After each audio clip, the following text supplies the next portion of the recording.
let me ask you something. When I say the words industrial revolution, what's the first thing that pops into your head? Well, get ready because we're about to challenge that entire image. The story you learned in school, it might be off by, just about 700 years. Yeah, go on. Really picture it. I'm betting you're imagining steam engines, right? Soot-covered factories in England, the clang of hammers on iron. It's a very specific and very familiar picture. And look, that image exists for a good reason. It's the standard story most of us are taught.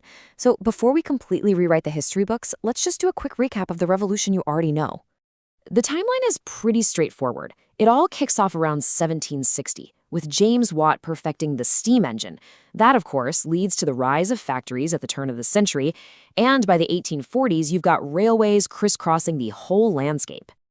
This is the classic narrative, a world-changing event centered squarely in Great Britain, powered by steam, built with iron.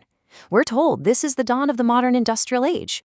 But what if that wasn't the first time? What if a society on the complete other side of the world had already had an industrial revolution 700 years before the first British steam engine ever turned a wheel? That's right, we're heading back in time, way back. We're going to explore an earlier, and you could argue just as profound industrial revolution that took place in China during the Song Dynasty. Now, just look at this timeline for a second. The Song Dynasty gets started in 960 AD. It hits its industrial peak around the year 1100. And no, that is not a typo. We are talking about the 11th and 12th centuries. Just let that sink in. So you're probably thinking, okay, that's a massive claim. Where's the evidence? And more importantly, why then? Why there? Well, it really came down to a perfect storm of conditions: political stability, booming commerce, and a government that was actually encouraging new technology. It all starts with a huge breakthrough in working with metal. The Song Dynasty figured out how to use coke, which is basically a super purified form of coal, to smelt iron. This let them get their furnaces way, way hotter, and that's the secret sauce to making huge quantities of really strong, high-quality iron. And when I say huge quantities, I am not kidding. At its peak in the 11th century, Song China was producing an estimated 125,000 tons of iron per year. To put that number into perspective, that is nearly double the amount of iron Britain was making in the early 1700s, right on the edge of its own industrial revolution. I mean, think about that. Song China was outproducing early industrial Europe 7 centuries earlier. It's staggering. But this wasn't just a revolution of heavy industry. It was also a revolution in information itself, a big one. Around the year 1040, a regular guy, a commoner named Bai Sheng, invented movable type printing.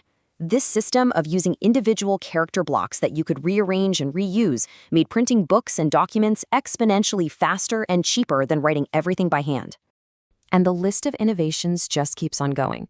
The Song were the first to use gunpowder as a weapon on a massive scale. They introduced the world's first government-issued paper money, which completely changed commerce. And they built these enormous naval and merchant fleets with crazy advanced tech like watertight compartments and stern-post rudders.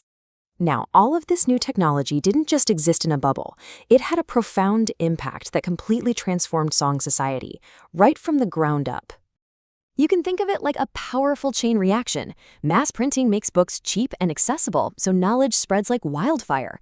This causes literacy rates to skyrocket, and that in turn helps create a whole new class of highly educated and influential merchants. It truly was, as historians now describe it, an era of unprecedented economic growth, technological innovation, and social mobility. For the first time, people could really rise through society based on their skills and their knowledge in a way that was almost unheard of for that time. Okay, so this is a fascinating piece of history, for sure. But why does it matter to us today? Why should we care about a revolution that happened almost 1,000 years ago? Because it fundamentally challenges the way we look at world history. The standard story suggests this clean, linear path of progress that starts in Britain and then spreads out. The story of the Song Dynasty shows us that this view is just way, way too simple.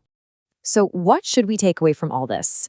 First, that innovation isn't tied to one specific culture or time. It can spark anywhere. Second, global history is so much more complex and interconnected than a single straight line. And finally, that incredible progress can be made, and then it can be lost, just waiting centuries to be rediscovered. And that leaves us with a final thought. The story of the Song Industrial Revolution, which eventually fell apart because of devastating invasions and huge political changes, was basically forgotten for centuries. It really makes you wonder, if a story this big can be lost to time, what other incredible achievements have we missed? What other stories are still out there, just waiting to be told?